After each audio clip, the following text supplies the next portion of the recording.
The night football truly changed his life did not come with fireworks or global headlines. It came quietly in a country that loves football so deeply it can both save you and break you. Long before the lights of Europe, before packed stadiums and million-dollar contracts, there was a young boy in Rio de Janeiro running simply because he was told it might help him lose weight. Nobody watching that boy could have imagined that one day he would stand at the center of one of the most demanding midfields in world football, trusted to control chaos at the highest level. And yet, this is the story of how pressure, patience, failure, and belief forged a midfielder strong enough to carry the weight of a giant club. Taking over here, Andrey Santos! This is not the story of overnight hype or viral moments. This is the story of a slow burn, a journey shaped by setbacks, misunderstood loans, and one crucial connection that changed everything. Because football does not always reward talent first. Sometimes it waits to see who survives the silence, and when that silence finally breaks, it creates something far more powerful than noise. This is the journey of Andrey Santos, a player who went from being overlooked to becoming essential. So I'm so happy to be here and to play very well. He's available. Yeah, Andrey is ready. His position, once again, is playing as a 6. He is ready. Taking over here, Andrey Santos! Andrey Santos did not grow up dreaming of elegance or flair. His football education was built on effort, discipline, and resilience. As a child at Vasco da Gama, he was not immediately seen as a midfielder destined to control games. In fact, he began his journey in defense, learning the game from behind, learning how to read danger before it happened. That early positional education would later become one of his greatest strengths. He learned how to anticipate movement, how to step into passing lanes, and how to protect space rather than chase the ball. Football for him was never about tricks. It was about understanding. By the time he was 16, his body had changed, his confidence had grown, and his relationship with the ball felt natural. On March 6, 2021, Andrey Santos made his professional debut for Vasco, coming on late in a match that few outside Brazil noticed. But that moment mattered more than the minutes he played. It marked the beginning of a transition from promise to responsibility. And that responsibility arrived in full force during the 2022 season in Brazil's second division, a league known not for glamour, but for brutality. Vasco were fighting for survival and promotion. Pressure surrounded every match. Stadiums were hostile, tackles were unforgiving, and mistakes were punished instantly. In the middle of all that chaos stood an 18-year-old midfielder who did not look afraid. Santos ran games with an intensity that shocked experienced opponents. He won duels, carried the ball through traffic, and arrived late in the box with perfect timing. He scored 8 league goals from midfield, all while starting every single match. Fans began calling him the Little Monster, not because he was flashy, but because he refused to be bullied. What truly separated Santos during that season was not just his physical presence, but his mentality. Former players and coaches spoke about how calm he remained. I also say how good Andrey Santos did in sort of the job that he did today. Yeah, it was very good. Andrey's position is the position that he played today. Even when matches turned ugly. He did not panic. He did not disappear. He stayed focused, did his job, and trusted his understanding of the game. That season did more than showcase his talent. It hardened him. Then came the moment that launched him onto the international stage. The 2023 South American Under-20 Championship was supposed to be another youth tournament. Instead, it became Santos's global introduction. Wearing the captain's armband for Brazil, he led not with speeches, but with actions. He controlled tempo, broke lines, and somehow became the tournament's joint top scorer with 6 goals.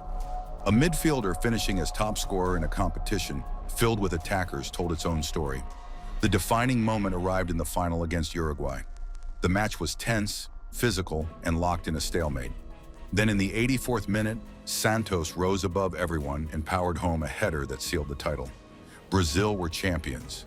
Santos was named player of the tournament, and Europe was watching closely. One club moved faster than the rest.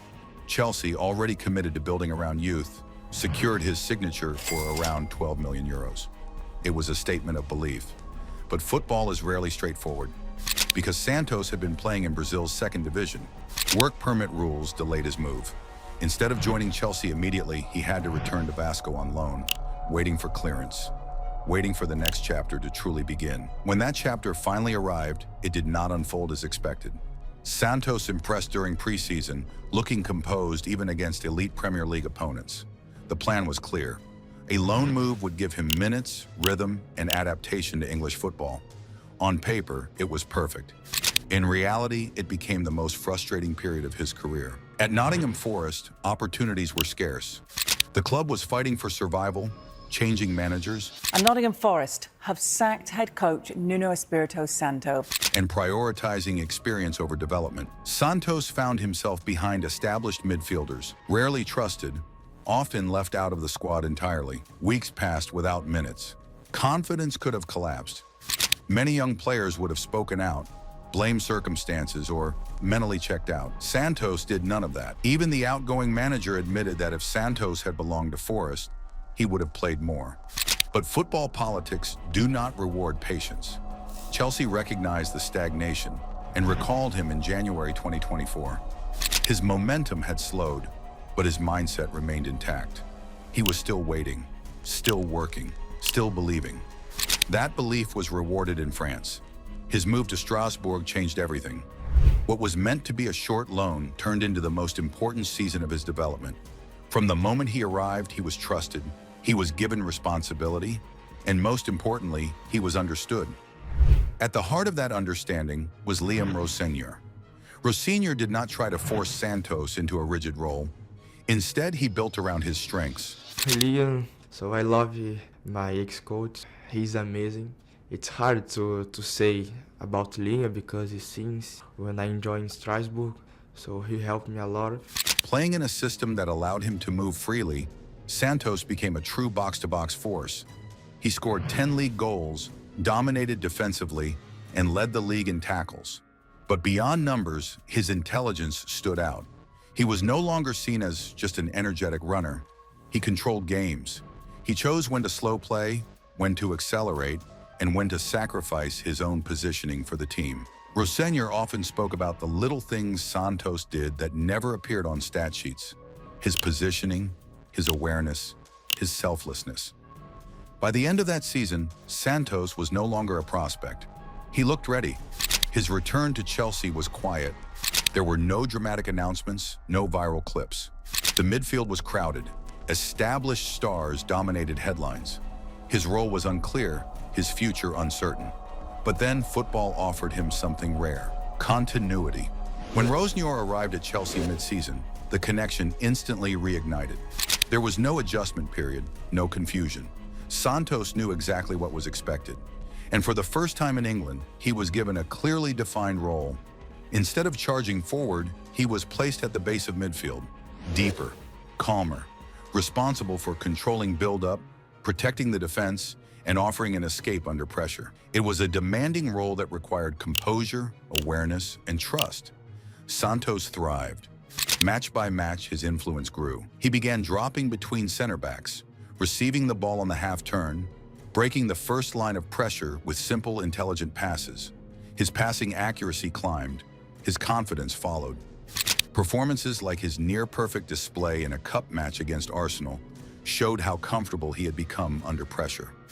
What made this transformation remarkable was not just tactical discipline. Santos accepted a role that would never bring headlines.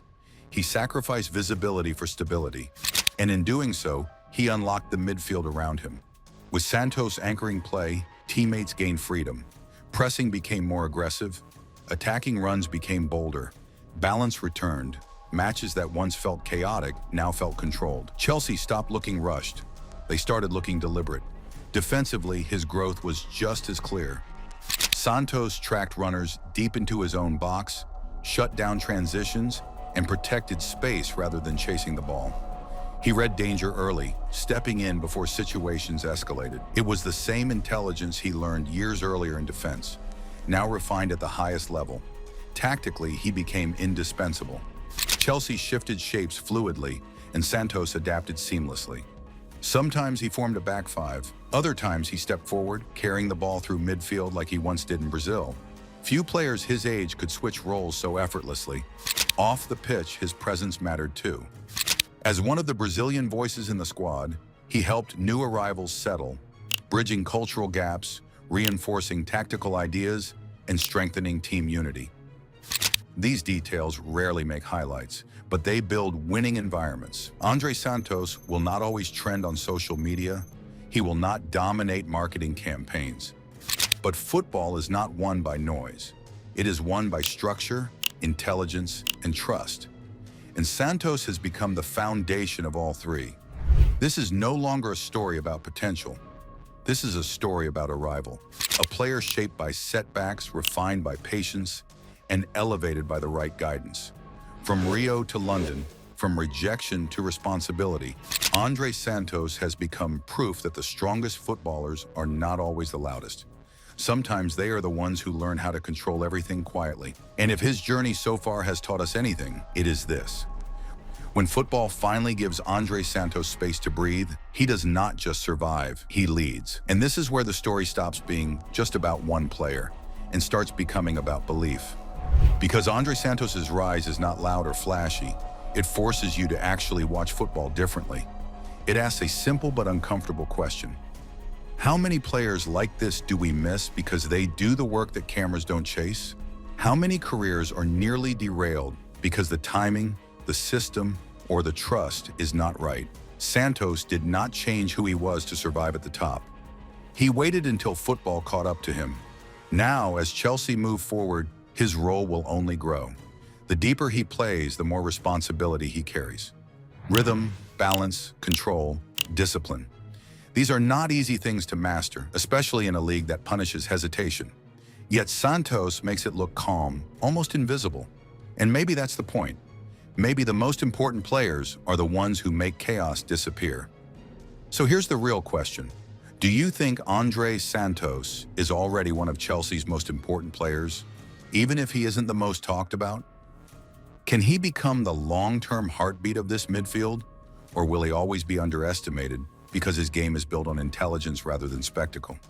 And more importantly, how many other players right now are waiting for the right coach, the right role, and the right moment, just like he did? If you enjoyed this deep dive into a story that goes beyond goals and highlights, make sure to like the video, subscribe to the channel, and turn on notifications so you don't miss the next one. Because the best football stories are not always the loudest ones. Sometimes they're the ones quietly shaping the game right in front of us.